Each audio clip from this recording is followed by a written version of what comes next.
because he couldn't bear living alone any longer. 70-year-old Otto decided to commit suicide. He carefully cleaned his room, put on the suit his wife loved him in when she was alive, then gently touched the lucky coin his wife left behind, praying for her forgiveness and understanding. Without hesitation, he stood on a chair and prepared to hang himself with the rope he had ready. However, the noise outside suddenly interrupted him. Some new neighbors had moved in across from his house. Otto was furious, because he never allowed cars to pass in front of his house. As Otto was about to argue with the neighbors, the nervous man almost hit Otto's doorstep while reversing. He shouted at the driver to get out of the car. Everyone thought a conflict was about to happen, but Otto just helped the man park the car in the garage. Just as he was about to continue his anger, he suddenly saw the two children of his neighbors.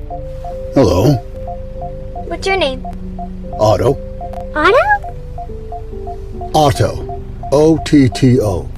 I'm Abby.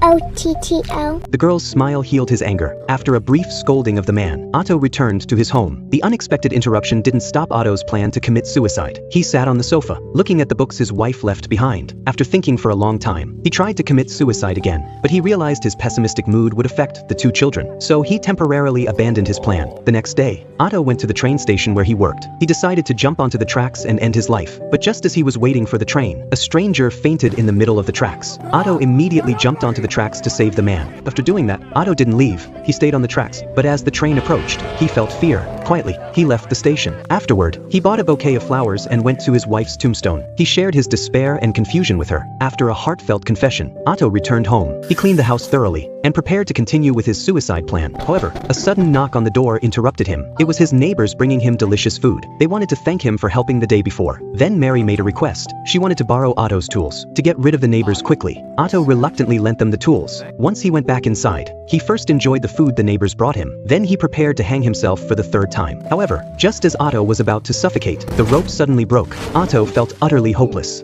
He couldn't even carry out the act of suicide, so he decided to use a more direct method to end his life. The next morning, he returned the lunchbox to his neighbor, then cleaned up the snow in the community. After doing all that, he put on his wife's favorite suit again, then connected a hose to the car's exhaust. He tried to end his life in the sealed car. As Otto's consciousness began to fade, his neighbors once again interrupted him. Mary urgently asked for Otto's help. She said her husband had fallen and broken his leg during renovations, but she didn't know how to drive. She asked Otto to take her to the hospital. At the hospital, Otto helped take care of the neighbor's two children. To lighten the atmosphere, Otto told them a fairy tale. On the way back, the two children kept praising Otto's company that day. It was the first time Otto felt recognized and needed since his wife passed away. The next day, the neighbors once again found Otto to thank him. They gave him a painting from their daughter. It featured a humorous, colorful little figure. The woman told Otto that it was how her two children saw him. In the pure, innocent eyes of the children, Otto was a lively and colorful good man. For the first time, Otto began to imagine a future. Just then, a loud, tragic cat cry broke his thoughts.